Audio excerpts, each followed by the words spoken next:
In this video, I want to talk a little bit more about the concept that I introduced in my last video.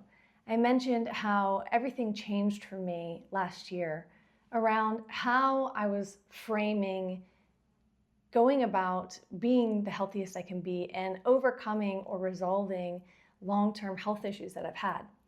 I've struggled for many years and been working diligently for over 10 years to overcome extreme fatigue and hair loss and primarily digestion issues and inflammation in the gut and several other things.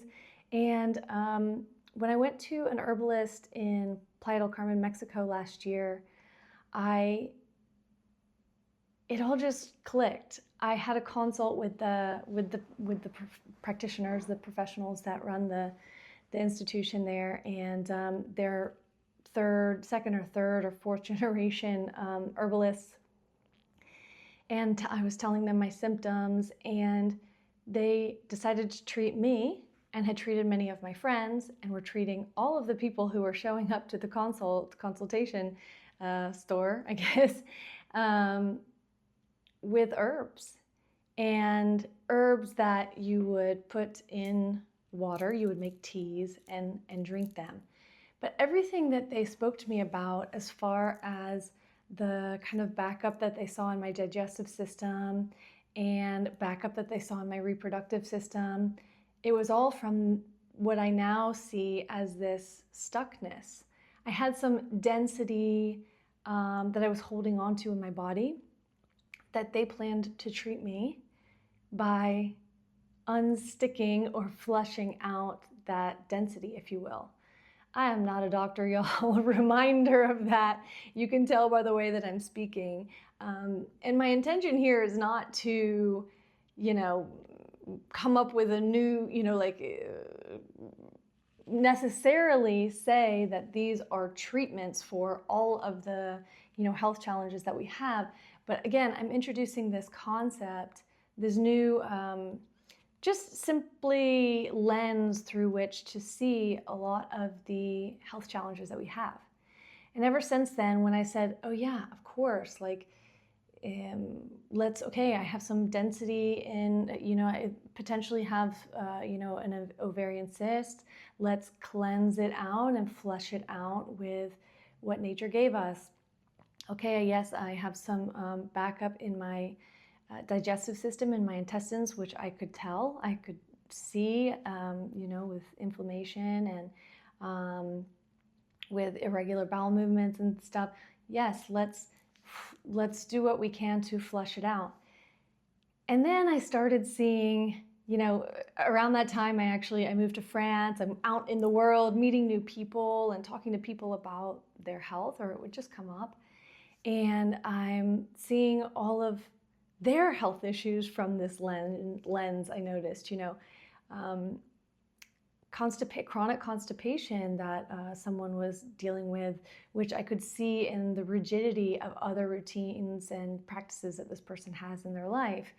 I was like, okay, well, maybe that's something that we can unstuck, unstick, or lots of different.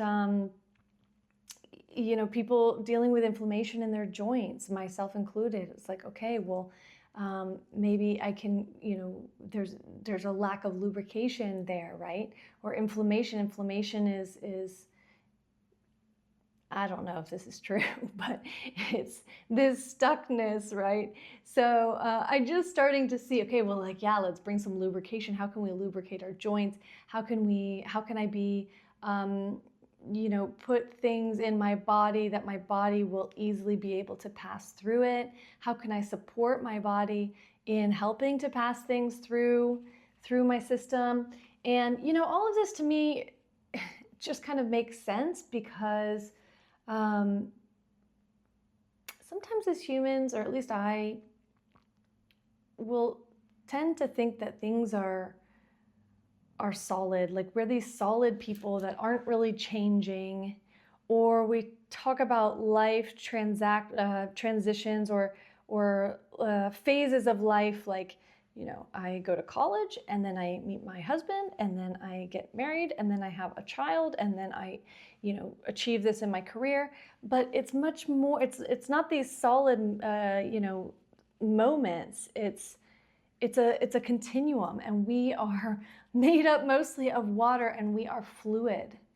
So this is showing up in the way that I think about health and wellness and my body as more of a fluid being, and what can I do to support it being a fluid being. Excuse me.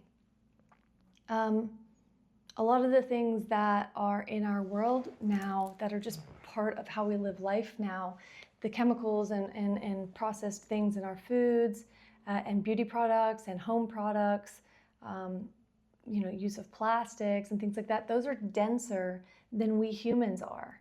So it comes to stand that, as we have density, density is accumulating in our bodies, and that maybe we can do some things to support it. So again, I invite you to try on this lens, and maybe think about, and I do this when I remember to, listen to my body, connect with my body, and notice where it's feeling more dense or more stuck. I will notice that I'm sometimes even just sitting here, I was just realizing that I'm holding my pelvis and like the pelvic muscles and my my abdominal muscles. I'm like holding them up like this. I'm sitting with my legs crossed in the chair. So I think maybe that's, or I'll see myself doing it with my shoulders. I'll kind of, or I'll be laying in bed at night and I'll notice that I'm, not fully relaxed.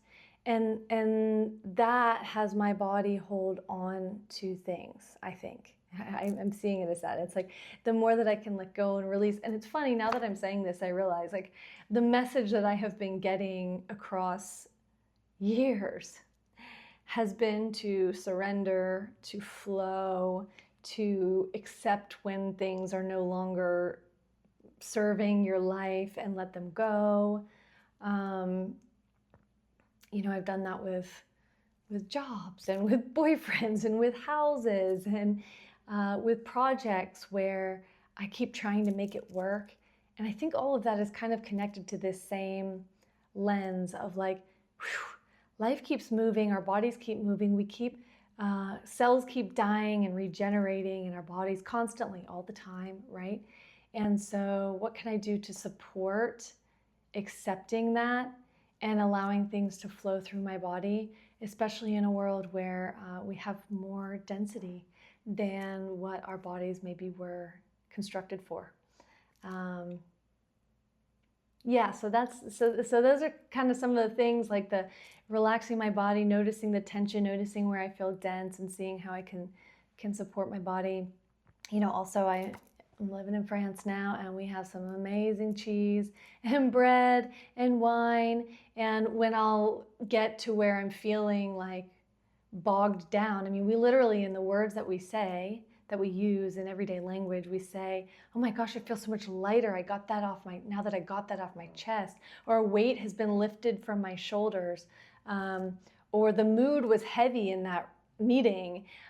We literally use these terms, and I think there's a reason for that. I think it comes from, this idea of keeping things flowing and keeping our bodies light. That language, it probably comes from, this would be an interesting additional little side research project on language and where those phrases come from, but throughout history, humans have been using purging, and I think I mentioned this in my last episode. I've just been, going back to what I know about different traditions and different cultures, modern day cultures and ancient cultures, and how we have had so many tools to help to detoxify, like detoxifying, fasting, herbal medicine, purging, etc. And I think there's a reason for that, movement. So I wanted to give you a tool to use today. As I said, I'm gonna give some concrete things that you can try on for size if it resonates with you. And this first one is around our lymphatic systems. Again, I'm not a doctor, so I'm going to do a brief little explanation, and then if you want the real science behind it, you can go look it up. But our lymphatic systems do have muscles, some smooth muscles that help to drain our bodies of toxins. That's what our lymphatic systems help with, is draining our bodies of toxins. Again, I mean, we're encountering toxins all the time between contamination in the air, plastics, parasites, heavy metals, and our drainage system, our lymphatic system helps to drain us. So the lymphatic system has some smooth muscles to help drain the toxins from our bodies, but a huge part of what our lymphatic system relies on is our movement. Breath. This is why breath work is so good. A lot of people talk about breath, but even just, you know, physically expanding your lungs fully, our pulse, and literally moving our bodies, which is one of the reasons why exercise is so good for us and so detoxifying. So I'm going to give you a little exercise that you can do. It takes 1 minute in the mornings or whenever you want to do it, honestly, to help to support drainage of our lymphatic system. So we're going to get up, and I'm going to take this off so that it doesn't fall all over. And this is called shaking. I'm sure you'll find some other much more in-depth videos online if you want. Hello. So you're just going to go up on the heels or the balls of your feet, on the balls of your feet and shake.